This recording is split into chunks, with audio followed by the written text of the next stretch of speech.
All right, ladies and gentlemen, we told you we had a very, very special guest coming onto the podcast, man. A Super Bowl MVP, a Super Bowl champ, a guy that's winning in life, man, both on and off the field. Ladies and gentlemen, Santonio Holmes. What's up? Man, like I said, man, we just happy that you took a little bit of time out of your busy schedule, man, to hop on the podcast with us, man. Absolutely. I think that's the gift that God has given us is to be able to bless others with opportunities to build and continue to grow by sharing a message within each other. So thank you guys for having me on your show, man, and I'm happy to be a part of it. You know, I think it's that black and gold connection, you know, that we have that has allowed us to build a legacy that will forever be remembered. But we have to continue our own trend, and that's by building relationships with people who have been in this organization and actually know what it means to be a Pittsburgh Steeler. Absolutely, man. Absolutely. Now, you recently went back to Ohio State, man, to finish up your degree and everything like that, man. So just talk about what inspires you to do that. Oh, my gosh. Going back to school. The injury. The injury itself. That I suffered in 2012, you know, gave me a full understanding of why we as young individuals, as young athletes, were here, why it is important to get your education, because your future in sports could be cut short with just a simple incident. And unfortunately, 2012 crippled my run at being, you know, what I had always dreamed of is being a Hall of Famer and being one of the greats that played this game, and also just give an opportunity for people in this world to see the hard work and dedication that I had put into wanting to be a football player. And I had kids at an early age that continue my inspiration and my push and my drive to want to be successful and to make it at football. Being able to set an example for my kids and to give them an opportunity to see the hard work that their father had put into providing a better lifestyle, you know, than he grew up having. And just showing them what it took to be successful through sports and hard work and dedication, and where it leads to when you understand what it takes to be on a team. I like. Did you have a favorite class or favorite teacher? Say that again, Deke. Did you have a favorite class or a favorite teacher when you were there? Something that was interesting to you? When I went back to college, I think just going through all of the structures of business and understanding like the science behind it. So that meaning different positions require so much special attention. And that put me in the mind frame of what it took to be on the team, is that I could be a great wide receiver, but I can be an even greater asset to my team by helping the other guys that are in my same position be better than who they are. I get what you're saying. I think yep. When I went to school and I started, you know, seeing myself sit in the front of the class, I kind of shielded my peripheral vision to that. I don't want to know what's going on behind me with these young individuals. I'm here to focus on getting back to what I want to do, which is educate myself on learning how to run a business. And that's by taking finance class, and that's by taking business leadership class. That's by taking law classes. So all of those things help me stay focused on the path, which was leading me to wanting to be an entrepreneur when I was done playing ball. Man, I like that a lot. and for all our listeners out there too, especially our young ones, because we got some that are in school right now. This is Super Bowl MVP, ladies and gentlemen, and he's sitting in the front of the class. He's trying to learn everything he can learn. So y'all make sure that y'all sit in the front of the class. Y'all have zero excuse. All right, zero. Absolutely.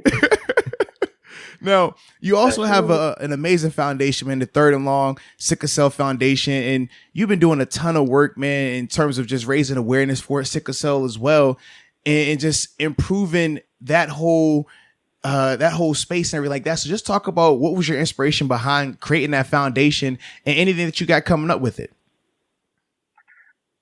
When I first got into the league, I wanted to start supporting different foundations by using my platform as a NFL player. Didn't care about being a Super Bowl MVP when I started this Third and Long Foundation. I was more so into supporting foundations. And when I realized how important sickle cell was to me, the thought came that I shouldn't support so many other people in all my efforts. I should put my care to something that is near and dear to myself. And that was the focus of my son, which, was born with sickle cell disease. So I started doing research and learning about sickle cell and how it affected us people. And I could revert back to the fact that I was uneducated about sickle cell as a young kid, which led me to having a kid with sickle cell, all because I was unaware that his mom carried a trait, and even that I carried the trait as a young kid. So the two of us, there's a 25% chance that our kid is going to be born with full sickle cell anemia. Wow. And we hit that mark. And that opened my eyes and taught me that I should now focus on something else. And that is raising awareness for people who may be going through our same situation, like myself, who did not know about sickle cell, or even if you know, have respect for the fact that you are now in control of damaging someone else's life. Because now you have to see your kid being that kid affected by you taking that chance. So to raise awareness for individuals who may have sickle cell or even don't know what sickle cell is, and just to know what it does and how it affects me as a person and my family and those that are living with this condition as well. No, definitely. Yeah, we appreciate you sharing that. By you. Yeah, absolutely. Now, this is transition to, I guess, a lighter note back to whenever you were younger. I was listening to a previous interview you did that people nicknamed you Hot Hands because you were dropping balls left and right like the kid in Little Giants. But so how? Go ahead. I'm listening. How did you not get discouraged? Because I also heard you would just go after you were done practicing or in the games and work on your skills by yourself. So how did you have that mentality at such a young age, and what did, I guess, people nicknaming you that do to you? Oh, man. I think it goes back to the competition between me and my uncle, who was around my age. He's about 3 years older than me. And we grew up as if we were brothers. Everything that he did, I tried to do, emulate, and be a part of. So throughout all that adversity and fighting amongst somebody that I grew up with, now I step out of my shell, and now I'm fighting with these people that I don't even know. So here we are in a football game, in my first Little League game, and I'm running down the field, and I'm wide open for a touchdown, and I dropped it. And I remember running back to the huddle, and I'm like, dang, man, you could have scored a touchdown there. And I didn't get mad at myself. I didn't worry about it. I said, maybe I get another chance, because that's what this skill position is opportunity, right? And all I needed was another opportunity. So after that game, I remember this guy, he just remembered, I just remember it very vividly, and he knows exactly who he is, that gave me that nickname. And when we got to high school, it was more impressive now that he saw the individual that developed a better skill set at this because of that, which was that nickname that challenged me to go and be better, go and practice, go and work on your skills. And maybe you can catch a football. People tell you can't catch a football, and you're showing them that you can't catch a football. So you can't get mad at nobody for picking at you and being in this situation. Like, you're doing this. So as we got older and got to high school, I wanted to prove that if he and I played on the same high school team, that I would be better than him. And the end results were that Santonio Holmes, became world famous. So, Talk about it. Let's go. So big ups to my guys that get that nickname me that for motivating me to be one of the greats that played this game that I love so much. Let's go. I love it, man. I love it. Now, speaking of you being one of the greats to play this game, you did have an awesome career, man. Played a long time. And you were part of the 16-game schedule conversation, right? Whereas now, with this new CBA that's being talked about and the things that they're, promoting or proposing is the NFL going to its 17th game and also expanding the playoffs from 12 games to 14 games. So just what are your thoughts on a 17th game potentially and then also them expanding the playoffs? Thoughts on the 17 game. If it's not for the players, I'm with the players. So if they are standing down on this situation and not accepting because they don't see the maximum benefit for their future, then I'm with the players. Something that I learned as a young individual is that every time someone comes to the table with an agenda or with an opportunity, you best believe they've already worked out theirs. So with that mindset, taking, I'm for the players and where they stand on this game. If it's going to be for us, then make it about us and let us understand it and see how we can grow from it. But don't capitalize or take from, what we have opportunity for. Absolutely. For your success. So I like that. Trust me, I'm with you on that 100%, baby. If it does not benefit those players, man, Yeah, we just had a long conversation about all this. Moats broke it down for me. Hey, it's got to be for the players, man. Man. We if we're driving this train, I understand that the conductor, gets to control it. But if we're the ones taking the brunt of that force, then let this thing be about us. Absolutely. Help us gain as much as we can gain because this sport is a living inspiration to every kid that grows up loving to pick up and play with the pigskin. Absolutely. This is a platform for every kid to build and grow and for this nation that we live in to continue capitalizing off of all the fruit of its own labor.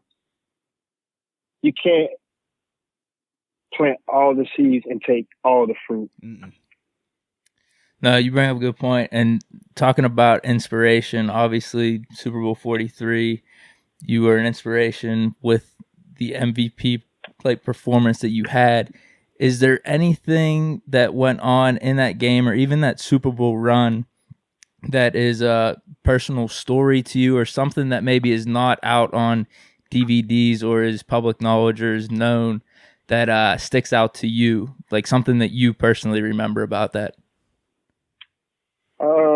For one, I think it's the confidence that our team had going into that playoff run. Knowing that we had defeated our biggest rival and our head-to-head nemesis 3 times in one season, which is speaking about the Baltimore Ravens. Yeah. We, as a team, did our job individually, and we held everybody accountable for doing their own job. One of the things that I remember about Ben is the way he would lead in the huddle. Times as I've cried for the football in the game, Ben was like, hey, there's other players out here, you know what I'm saying, that need the ball too. And I knew that. But because the game had to be controlled at a certain tempo, that tone, we know that if we throw you one pass, you're going to score a touchdown. But we have to control the game. I know you want to be great, but we still have to control the game. So when that struck me in understanding that, damn, I used to hear this in high school. That coach was like, Tone, I'm sorry, bro, but we can't just keep throwing you the football. I'm sorry. Like, we got to get you one or two of them because you're going to score a touchdown. We can't keep giving them the ball. We got to keep it out of their hands. We got to put our defense. We got to strategize, and we got to play the game right. Right. So when that relationship started becoming about trust and respect and understanding, we were able to have so much fun during that Super Bowl run because each one of us depended on each other at the right time because we understood that the receiver that could run our short routes was here and that we had to live with that. We had to continue living with that because that's how we were going to be successful. We had to do the little things right all the time. So we did that. Now, granted, each player would make a big play on their short catches when the coach was trying to control the game, but that was just a different outcome. You know what I mean? That the circumstances that weren't always drawn up that way.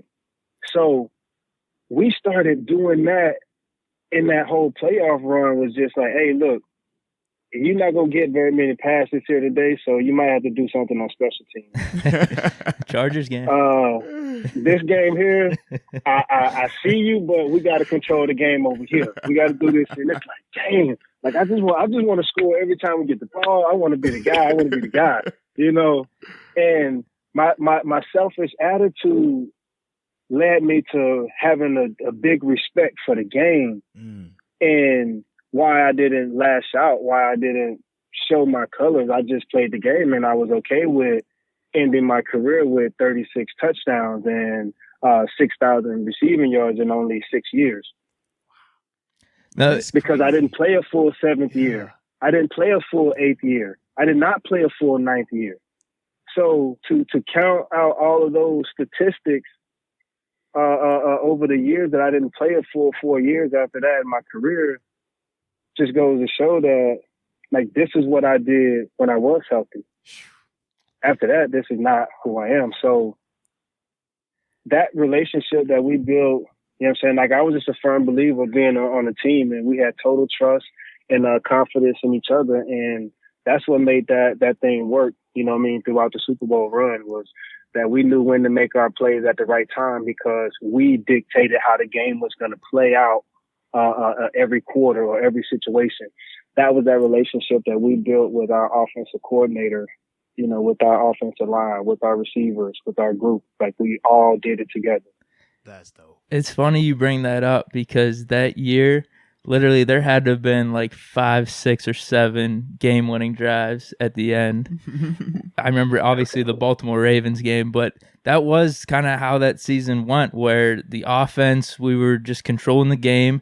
The defense would hold them, and then there would be some type of crazy drive at the end. So I just find it interesting watching those games that you bring up kind of all this behind-the-scenes stuff that was going on there. That defense stood tall. Yeah. They knew how we would control the game. They knew when we would not get a first down. They would be like, well, got to step on the field now and defend it. Just because they gave us the ball, they put us back on the field. Don't mean we don't got to do our job. I like and that was the trust factor that our defense had, and that we tried to mimic that confidence by controlling the game so that they only had to play sparingly in game situations and be ready for in-game situations where they were fresh and ready to, attack at the end of the game. Absolutely. Well, Coach Tomlin, that's one of his things, man. He always says a great defense is one that spends a lot of time on the sidelines, man. So y'all definitely were masterful in that. But also, man, you heard what Deke was talking about in terms of how it seemed like every game will come down to a last drive where y'all would just go crazy. And obviously we know in Super Bowl 43 how you were able to do that on that last drive, go crazy, get the game winning touchdown, and then ultimately win Super Bowl MVP. So just talk about, man, being a part of that rare group of Super Bowl MVPs, man. What does that mean to you? Oh my gosh. To have a childhood dream to not be a part of a repeat in history. As a child, I sat and I watched that Steelers game versus the Dallas Cowboys. And I only tell this story because this was my vision of being a Super Bowl champion, not a Super Bowl MVP. I sat down and I remember, hugging on the back of the chair, looking at the TV, saying to myself, if I ever get a chance to play in the NFL, we play in the Super Bowl, that will never happen to me. Wow. The receivers got 2 interceptions for touchdowns. And I can remember the joy and excitement on my uncle's face, sitting next to me. And I didn't like that. Because that was the wide receiver's fault, right? And just as much as it was the quarterback's fault, right. It played a part on both guys not being on the same page. So I won't point the blame at a wide receiver or the quarterback.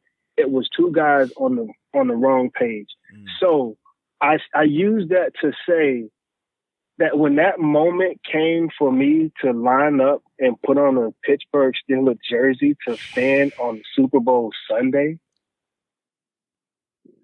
I didn't have any idea what was going through my head at this time as a young kid.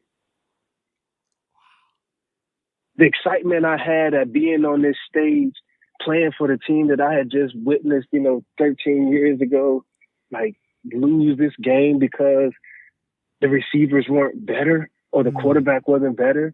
I wasn't going to be a part of that. I didn't want to be a part of that. Let's go. So when that game-winning drive came to a head, I'm sitting on the sideline, like rubbing my face, looking at the scoreboard, like, dang, Fitzgerald just scored. This sucks. We down. All right, well, what you gonna do, Tom? You gonna be great, or you just gonna stand here? You just gonna let this happen again? You gonna be part of that history? These are all the thoughts that are going through my mind.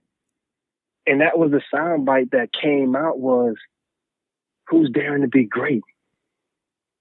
Because I'm daring to be great right now. I wanted to be a part of a better history that had a better final result because I was a part of it. That was my vision of winning the Super Bowl for the Pittsburgh Steelers. It wasn't winning the Super Bowl MVP.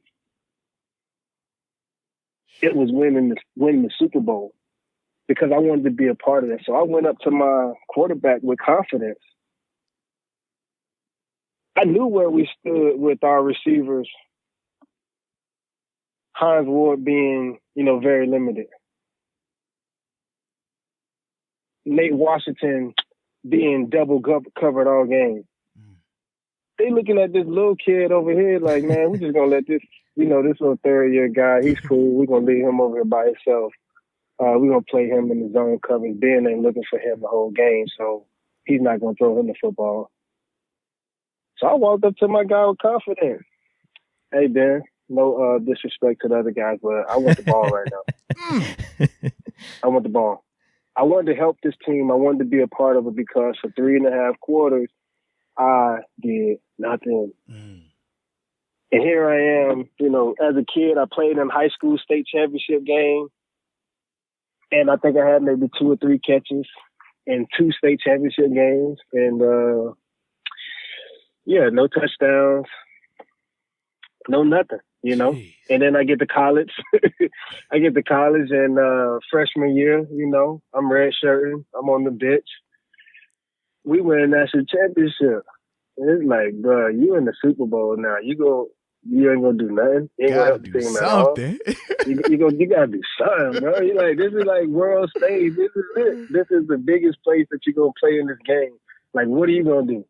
So I go back to saying that having faith and confidence in yourself and what you envision for your life, you have to go out and be successful and create that opportunity. You have to go in and put in the work. You have to go in and show to yourself, prove to yourself that you can get these things done. It isn't about proving to anybody else. Because at that point, once you prove it to that person, how much better are you going to go? How much more challenging are you going to be towards yourself and striving for better and for greatness? I love it. No, that's dope, that man. was the vision that I had at being in that Super Bowl at that moment when it was time for me to perform on the highest stage, was that this is your opportunity. And I started telling myself, I'm daring to be great. If I get an opportunity, I'm telling y'all, I'm daring to be great right now if I get an opportunity. Let's go. Hey, quick follow up with that. Where did you got that me in here hype right now? I'm just throwing it out there. Where did that soundbite? God, I'm hype right now. Because you live for that moment, No man. question, you know what man. it's like to put that uniform on and to know why you're going, because you strive all the way from that little league moment to that middle school moment to high school, college, to get to this era, to get to this stage. Like, so many people fall short of making it to this platform. But when you get there, what are you going to do? It may be just one opportunity that you needed. It could have been for you, Moats, the sack against Tom Brady, where you knocked him out for the rest of his season. One of those kind of moments can be the driving force for wanting you to continue showing, this is why I got to the stage, because I wanted to be recognized for doing something. So all the great kings and all the great men, they wanted to be kings of their era because they wanted to show everybody that they were capable of doing great things for many people. And that was being an inspiration for so many people in our drive to being successful for ourselves, that it inspired others to see how far we push ourselves so that we can achieve success and greatness. That's dope, man. Where did that quote, daring to be great, come from? Because obviously that's probably the most popular soundbite from that Super Bowl game. Did you hear it before? It was there. It was me. It was, I don't think, honestly, that it came from anywhere else. It was what I just described to you as my picture evolved over childhood, high school, college, and those big stage moments. I didn't even tell you that my team made it to the championship game in our little league, and I broke my ankle playing basketball. No. So I don't even get to go play in the state championship in our little league championship game that we had to play in the state of Georgia. Oh man. So can you now envision my career as, wow, dude, like, for real? You just gonna wait till this moment here to just shine? Like you couldn't do that all those other times? It wasn't my time. It wasn't my time to shine during those moments. I just needed to trust the path that I was on. And that was by having faith that the moment in time that would happen for me is when God was ready for me to receive this moment. That's dope, man. So I accepted that. I accepted that at the height of my career, which was me standing on my tippy toes and seeing me in the back of the end zone, like, here you go, Tom. Let's see if you can make this one. And he made that throw. He made that happen for me. You know, he was the fulfilling piece, you know, that I envisioned playing for the Pittsburgh Steelers and the quarterback throwing me a pass and hoping I could help the team win the game. I didn't help us win those state championship games by scoring touchdowns now. All I did was participate in the games.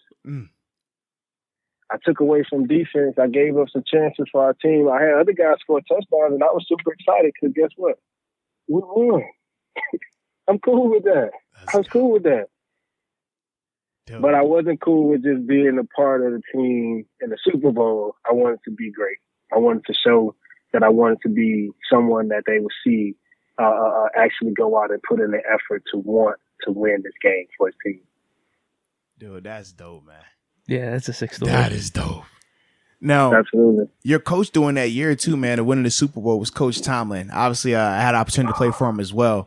So, man, just talk about what it was like playing for him. If you had a favorite story, and if there's anything that you learned from him that you could take with you throughout your career. Oh man, Coach Tomlin was very into his players. He checked in on us. He cared for us. He kept it real with us. He looked us in our eyes, and his eyes being as big as they are when we see them on TV, like they are really that intimidating. Talk you know what I mean? it. In person. Yes, indeed.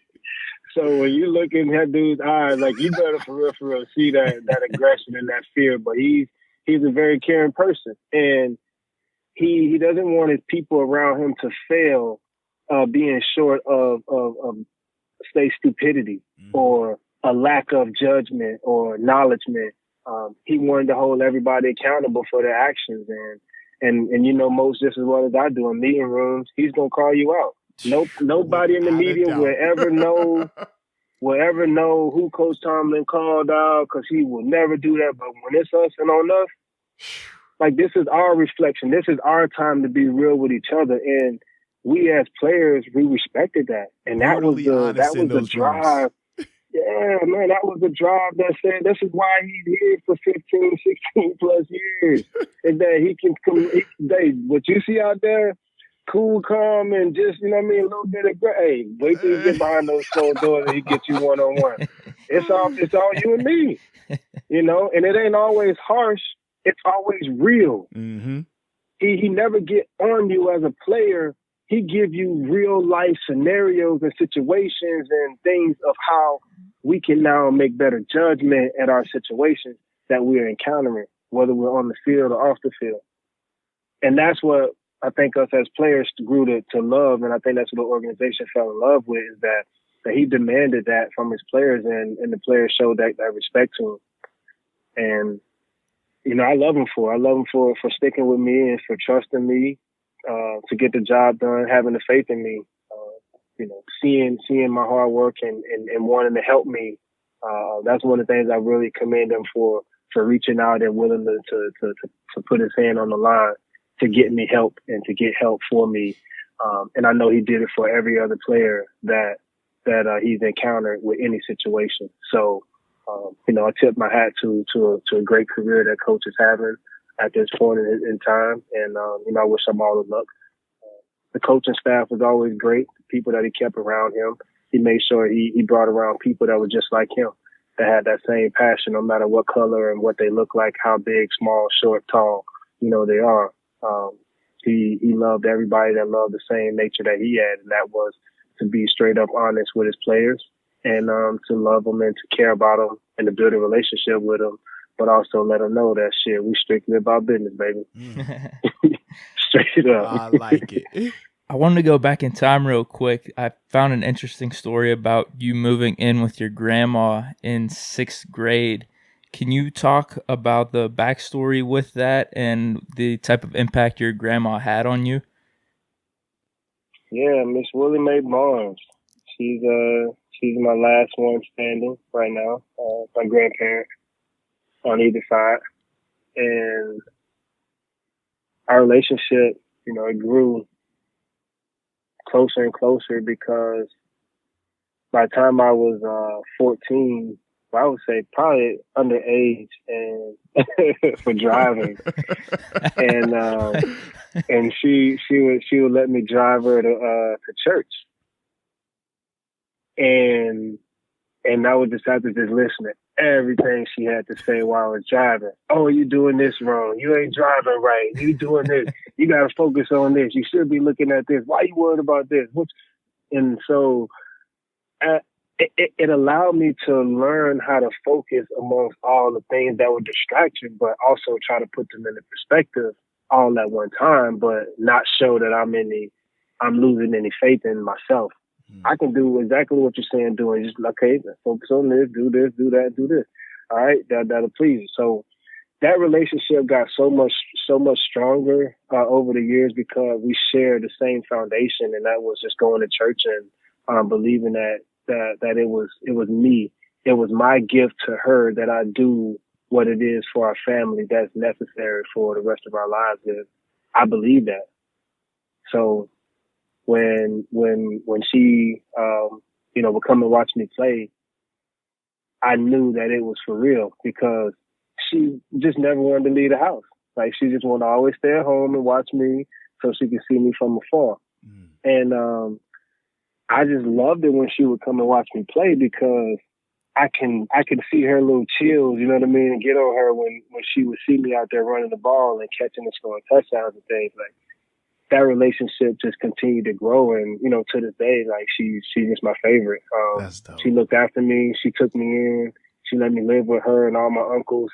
My grandma had 11 kids, and 7 of us lived in the same house together. You know what I mean, with her and my grandfather. So we were very close, and she treated me just like I was her son. And I'm forever grateful for her, and even my mom for allowing me to go live with her. What went into that decision? Because wasn't it that you wanted to focus more on your path in life and the current situation you were in? It was more of a distraction. Yeah, absolutely. I was getting right into that. That's why I said thanks to my mom for allowing me that opportunity to go live with my grandma, because I got tired of waking up in the middle of the night, to feed my little brother, his meals, and I had to be up early for school to drop this one off and to take this one to the babysitter and then get on the bus and then go to school.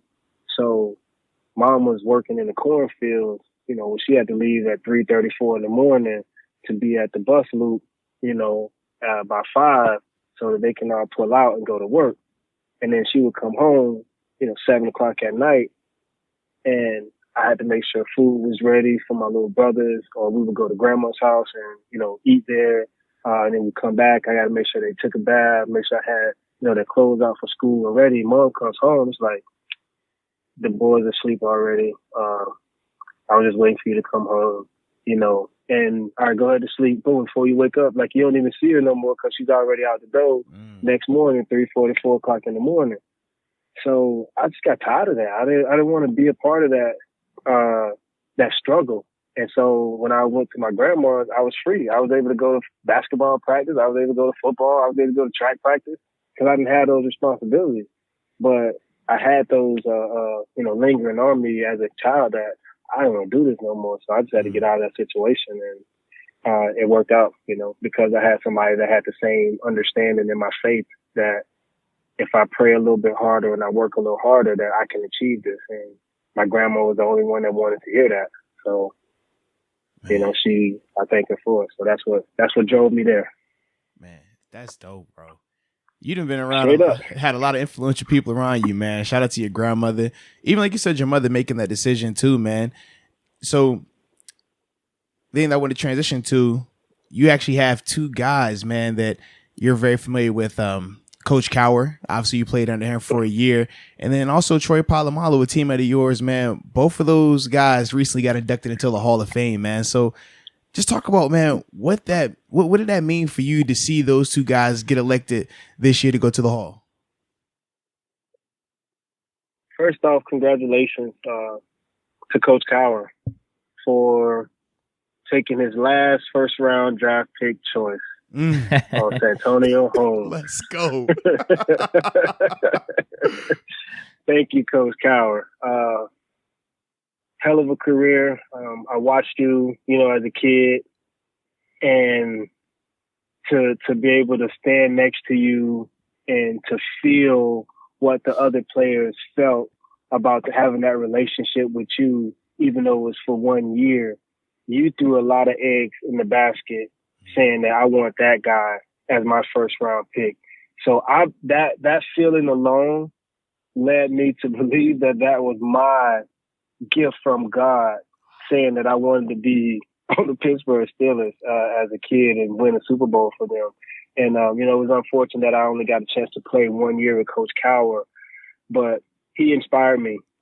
He gave me a chance. He took a chance. It was me and Willie Reed with punt return duties. And I can remember playing in our 4th preseason game as a rookie. and against the Carolina Panthers. And he, looked at me after I just fumbled, called me over to the sideline, gave me that chin look and that stare. And he told me that if you want to make this team, you better get out there and show me something. and I remember that vividly. And I went out there and I returned the punt for a touchdown. But in the midst of me returning that punt for a touchdown, I almost stepped out of bounds because I was looking back to see if Coach Cal was looking and cheering for me while I was running down the sideline. And by the time I looked back down, I was inches away from stepping out of bounds right before I crossed the goal line. And I remember running over there. He just looked at me and he said, "Well, I see you wanted to make the team." That was it. And, congratulations to him on a great career for winning the Super Bowl. The year I got drafted, actually, I was a year off, from being a Steelers Super Bowl champion at that time. And so I thank you for taking that opportunity for trading up, from 32 to 25 to take me. And TP, Troy Polamalu, wow. The most exciting and amazing football player that I've ever seen that does not lift weight. You reveal the secrets. Go ahead, talk about it. I already know. Talk about it. It's crazy. His athleticism and his ability to react and to take chances with straight confidence. I think he developed that skill set, living on the island and where he grew up at and was raised around his family and things of that nature that allowed him that survival instinct and that predatory reactiveness that he has as a ball player. And he showed all of those qualities and instincts every time he stepped on the football field with great confidence, that he studied well, that if you listen to what I'm trying to tell you, that these are the things that are going to work, that are going to happen for us. They're going to be right here. I prayed about them. I seen it. I know, I believe it. I'm going to trust it, and I want you to trust me. And those things happen. They happen over and over and over and over and over for him. But everybody on the outside would look back and say, wow, how did he do that? We, the players that played with him, that spent time with him, seeing him train and work, knew exactly what it was because we got a chance to witness it every day. There were times in practice where, Troy, you can't come out here when Ben is on defense. We got to put another safety in. You can go on the scout team. Like, sorry, but you can't run with the ones today. Because he's intercepting passes in practice that we know should be big plays for us, but because he studies and knows so much about players and about instincts and about positions on the football field and the routes that are being ran, the combinations, the down and distance, the opportunity. Like, he know it all because he studied it and he put it all on display every Sunday. And that's what we were able to see Troy Polamalu's greatness just explode every Sunday. We're waiting to see what 43 is going to do today. Oh, I was so excited, to see, him make it to the Hall of Fame. And, big congratulations to him and everything that he endured throughout his illustrious Pittsburgh Steelers career, winning 2 Super Bowls.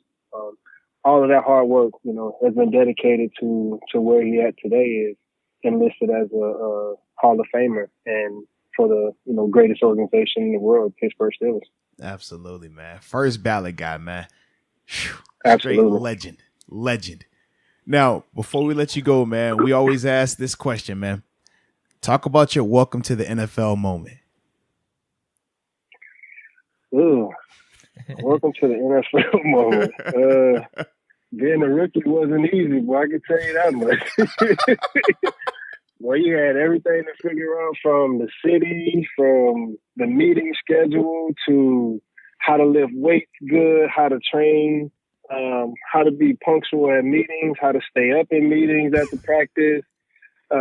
That's a skill, by the way. People think that's easy to do. That is not. That is not. That welcome to the NFL moment, dude. You have to get up early, especially if you're a first round rookie. You get hazed, and I don't say this in a bad way. That it becomes a responsibility of yours to say, we just want donuts in the morning, you know?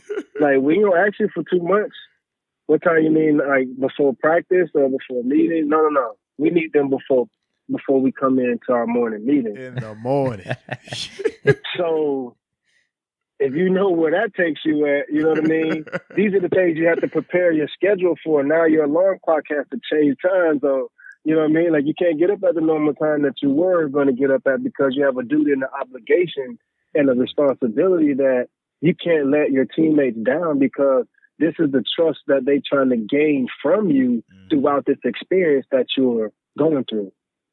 So my welcome to the NFL moment, man. Those guys, they had a lot of respect for me. I was shy. I didn't want to participate in everything. I was more so just focused on, hey boy, you better earn this paycheck. You better get out here and do everything the right way, the right time, right now, earn this paycheck as a rookie. I was afraid to get involved with anything that was going on outside of football, outside of learning that playbook, you know. So it was very difficult, man, to sit at home and study when you got kids at home that you need to talk to every night. You got a playbook that you need to study. You got the coach just yelled at you, 13 times in practice for either running the wrong route or jumping off sides. You get scared. You false started. Like, these things are happening over and over, and so you start to lose confidence, like as a young guy. So you have to learn how to become thick-shelled and grow from these experiences. So my welcome to the NFL moment, was definitely a experience that I would never forget.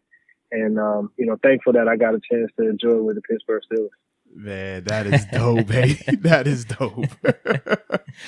Hey, man, we definitely appreciate you again, man, taking the time out, man, to come on the podcast with us. I know the listeners enjoyed it, man. So, yeah, man, you just keep being great. Keep being what you are, man, on and off the field, man, and having that impact, bro. Absolutely, man. Thank you guys for having me on, man. I really appreciate it. Big shout out to you guys for doing great things and, continue the podcast.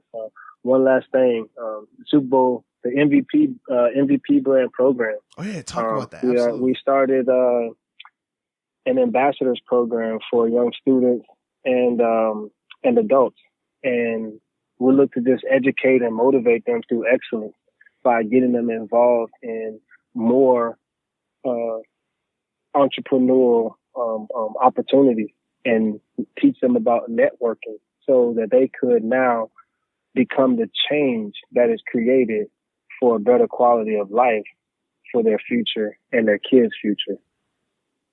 I like that, man. Hey, and if anyone wants information on that, where can they find it at? Oh, absolutely. MVP Brand Inc. MVP Brand INC.com is where you can go into our website and check out what we're doing with the MVP Brand. And Third and Long Foundation, thirdandlongfoundation.org. You can check out the work that we're doing with the Third and Long Foundation, supporting families in need for sickle cell, raising awareness, connecting with hospitals and information. And we're just trying to, raise awareness for joining with other partners out in different communities that support sickle cell movement, and let people know how important it is for their caregivers, their caretakers, the parents that have to take care of a sick individual, or say a grandparent or auntie, or even just a caregiver from the nursing home that has to come and take care of special elderly who takes care of sickle cell patients. So just want to raise awareness and let people know about Third and Long Foundation and MVP Brand. I like it, man. Y'all heard it right there, ladies and gentlemen. Make sure y'all check those out. And if y'all don't see it on the podcast, you can definitely check the YouTube channel out, man. We'll have all the information there as well, man. So I like it, bro. Deke. Yeah, thank you guys, man, for having me on. Appreciate it, man. This was Absolutely. awesome. No doubt, bro. All right, Sure. All right, man. Peace. Later.